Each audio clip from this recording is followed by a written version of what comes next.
কে বলছে তোমরা দায়িত্বশীল না? আমার নবী বলেছেন কুল্লুকুম রাঈ, পৃথিবীতে প্রত্যেকে দায়িত্বশীল। ওয়া কুল্লুকুম মাসউলুন আন রাইয়াতিহি, এবং তোমরা জেনে রাখো, ওয়া কুল্লুকুম, এবং তোমরা প্রত্যেকে জেনে রাখো, মাসউলুন, কিয়ামতের দিন জিজ্ঞাসিত হবে। ওয়া কুল্লুকুম মাসউলুন আন রাইয়াতিহি, তোমরা সেদিন নিজ নিজ দায়িত্ব সম্পর্কে জিজ্ঞাসিত হবে, যে সন্তানকে কোথায় দিয়েছিলা, সন্তানকে ইসলামী শিক্ষা দিয়েছো কিনা, সন্তান কেন আজকে তোমার মুখের উপর দিয়ে কথা বলে, ঠিক কিনা?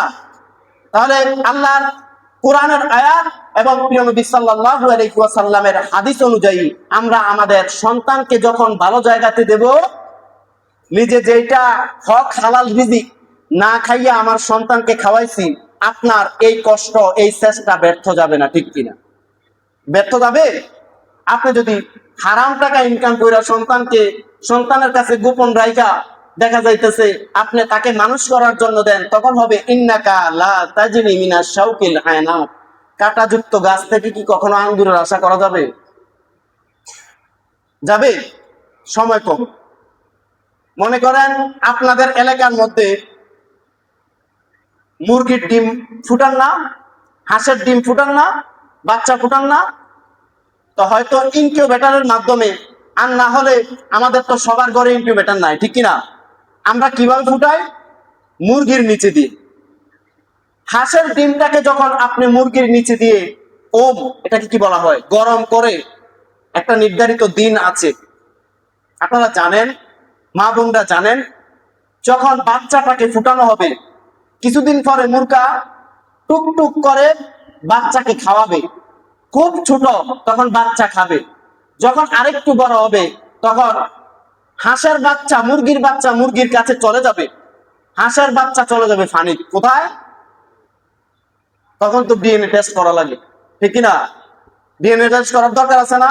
মুরগির সাম্রাজ্যের কাছে বিচার দেয়, হে আমাদের মুরগির প্রধান, আমার সন্তান দিয়ে আমার কথা শোনে না, তাহলে প্রশ্ন আসে, তাহলে ডিএনএ টেস্ট করো, এটা তোমার সন্তান কিনা। তার আকৃতির দিক থেকেও তো সে আমার মতো না, ঠিক কিনা? ও খোদা, বাচ্চা দি ফানি কইতাছে তোমার সন্তান হলে না তোমার কথা শুনবে। বাচ্চা তো হাঁসের বাচ্চা, কিসের? হাঁসের বাচ্চাকে কি আপনি কথা শোনাতে পারবেন? আল্লামা মহিউদ্দিন ইবনুল আরবি বলেছেন, every bird flies with their own kind, পাখি স্বজাতির সাথে উঠতে পছন্দ করে। Every bird flies with their own kind, পাখি স্বজাতির সাথে উঠতে পছন্দ করে। ইগলস উইথ ইগলের সাথে উড়ে। ক্রস উইথ কাকের সাথে উড়ে। বাতালকে কি আপনি কখনো সঠিক কথা বইলা এই পর্যন্ত অপমান ছাড়া কি আর কোনো কিছু হয়েছে? সে কখনো আপনার কাছে আসবে না, একমাত্র আল্লাহ যদি স্পেশাল হেদায়েত তার কপালের মধ্যে না রাখে, ফালা হাদিয়ালা, পৃথিবীর কোন মানুষ চেষ্টা করে যাইতে পারবেন, লাভ নাই। তখন সন্তানকে যদি আপনি হালাল রিজিক ইনকাম কইরা তাকে ভালো একজন শিক্ষকের, ভালো একটা মাদ্রাসার শরণাপন্ন হন, কোরআন সুন্নাহ যে মাদ্রাসার কথা বলে, যে দ্বীনি মারকাজের কথা বলে, আপনার সন্তান মানুষ হবে। আর যদি হালাল ইনকামের মাধ্যমে সন্তান মানুষ করতে চান, কাঁটাযুক্ত গাছ থেকে যেমন আঙ্গুরের আশা করা যায় না, হাঁসের বাচ্চা যেমন মুরগি যেমন হাঁসের বাচ্চাকে দিয়ে কথা বলানো যাবে না, আমল করবে না, ঠিক আপনার সন্তান সন্ততিও এমন হয়ে যাবে